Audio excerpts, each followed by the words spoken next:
This Shabbos on the Hebrew calendar is Yud Shvat. Yud Shvat is the date that the previous Lubavitcher Rebbe, the sixth Lubavitcher Rebbe, passed away, and the seventh Lubavitcher Rebbe, known as the Rebbe Nachman Mendel Schneerson, took over leadership of the Chabad dynasty and started the seventh generation of Chabad Hasidism, and pronounced that the mission statement of our generation is to bring Mashiach, to bring God's presence back down to this world, and it all began Yud Shvat on this date.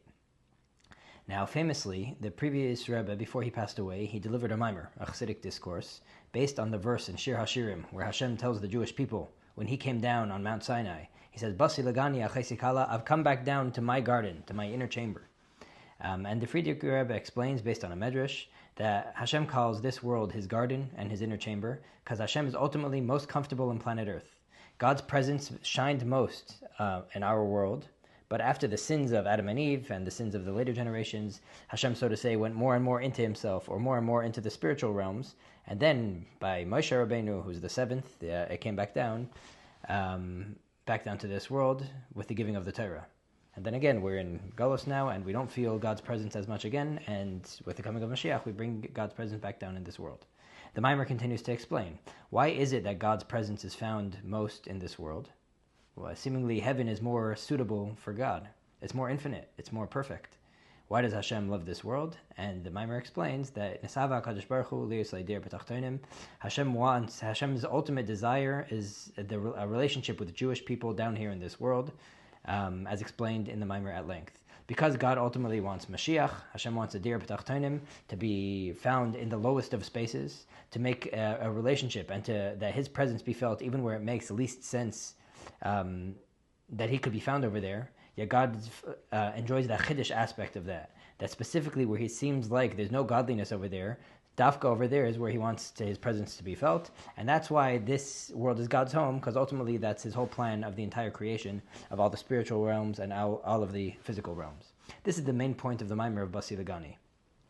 And the Rebbe puts out a very daring idea to this concept of Basi Lagani.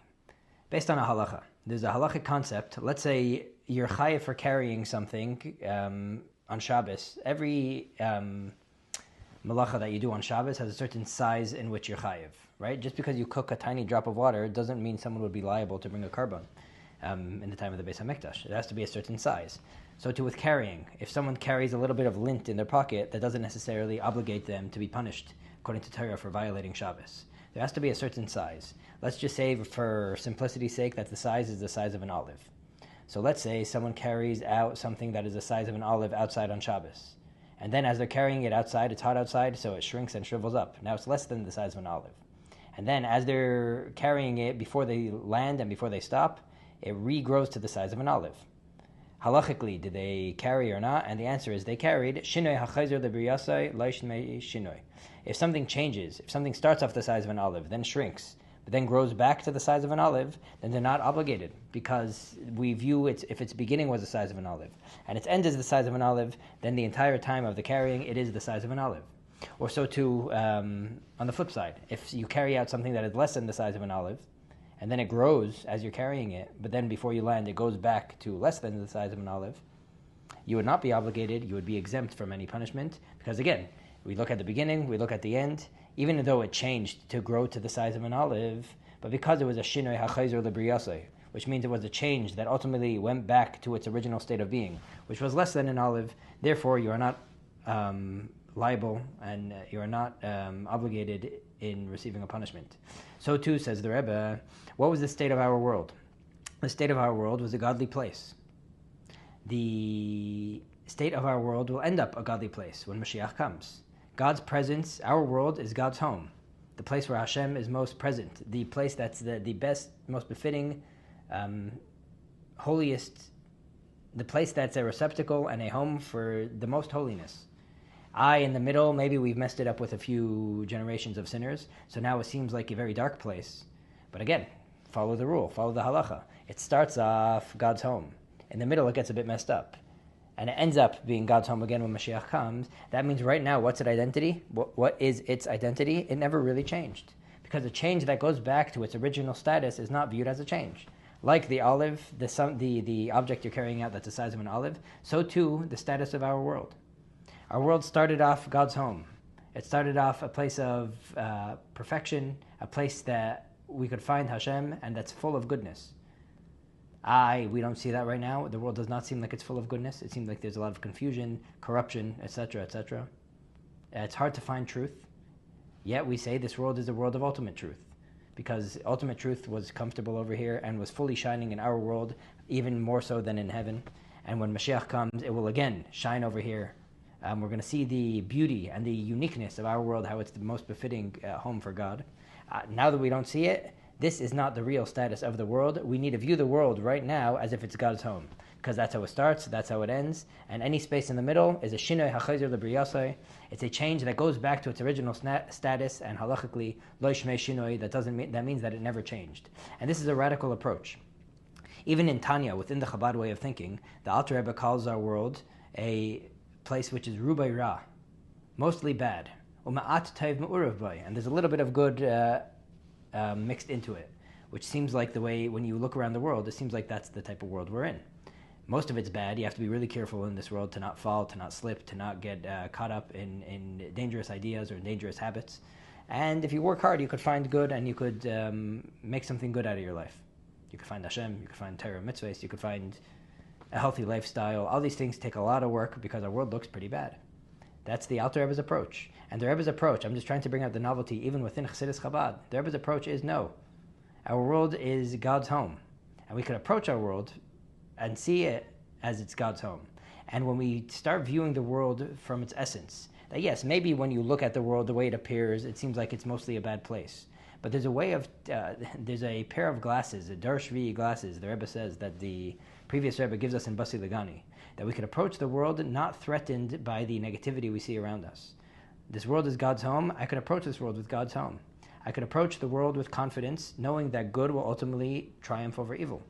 I could learn not to be fazed by the evil and by all the challenges that seem to be in front of me, from maximizing my soul's potential and from doing everything that I can. Even if I don't see the path in front of me and I don't see how I'm going to succeed spiritually, or I don't see how I'm going to succeed in bringing out my goodness, or in bringing out goodness and redemption to the world around me, well, just because I don't see it doesn't mean that's the fact. When you look at an object that's shrunk from the size of an olive, well, right now that object is the size of an olive, even if you don't see it, because that's what it was and that's what it's going to be. So to our world is a good place, and it was a good place, a godly place. The world will be a good place and a godly place. Right now you don't see it, but that still is its identity. And when you see that into the world, when you view the world from those lenses, then actually you start seeing it express itself, and you exercise and fan out that essence to be displayed in the world more and more. There's two ways of engaging the world, either by being threatened, taking it seriously, so to say, by taking the negativity of the world seriously and trying to play the chess game of making the little good triumph over the tremendous amount of evil, or by going into the battle already knowing that you're going to win, knowing that evil only has any substance in order to try to exercise good, because it's a good world. So what's evil doing here? It must mean that the evil's only here to try to exercise the goodness to flex its muscles. So there is no evil. The evil is just there to express the goodness of the good world. And when you approach life from that way, you could live life much more happy, much more confident, because you know that you're already going to win, and you know that the world is already a good place, and all you need to do is fan out that essence to bring it out, b'payil mamish. To end with an interesting story, there's a chassid named Mendel Vechter, who was part of a different Chassidic community that didn't like that he became a chassid of the Rebbe and that he was spreading Chassidus Chabad. And at some point it started getting a little bit violent, and they at some point threatened to kill him. And he came during Sukkot to the Rebbe, and the Rebbe said, "Why are you looking so worried?" And he said, they're threatening to kill me. And the Rebbe said, "But it's Zman Simchasenu. But it's Sukkot, and you need to be happy." And almost just waved off the whole thing that he said. His life's being threatened. So I'm dealing with bad things. I'm dealing with things that are scary. And the Rebbe says that's one way of living life. Or right now, we have God, and it's the time that we're required as Jews to be happy, and be happy. And you're not called being naive when you're being happy right now, because you have big challenges. It's true you have big challenges, and you can't just close our eyes and start dancing and hope that our problems go away, because a lot of people have real problems and they actually have to deal with them. But we could either deal with them that I can't be happy right now, I have a problem in front of me, and I could only once I get past my issue can I have goodness. Or no, right now I have goodness. Right now is man simchasenu. There's an issue, but let's first engage life for what it really is, and that it's man simchasenu. Life's happy and life's good. We have problems, we'll get to that later. Or we'll get to that after we at least acknowledge the essence that life is good and the world is good, and from there we could actually draw koiches, and we could draw energy and confidence and clarity to now engage the problem isolated, realizing that we have a problem, but life is not about my problem. I'm bigger than my problem. My soul is bigger than my issue. My greatness is bigger than my pettiness, and life's goodness and the world's goodness is greater even than the world's pettiness, evil, and corruption. And the more we see life from its redemptive essence, the more we redeem the world, and the more we bring Mashiach, which is the ultimate mission of our generation. Have a great Shabbos.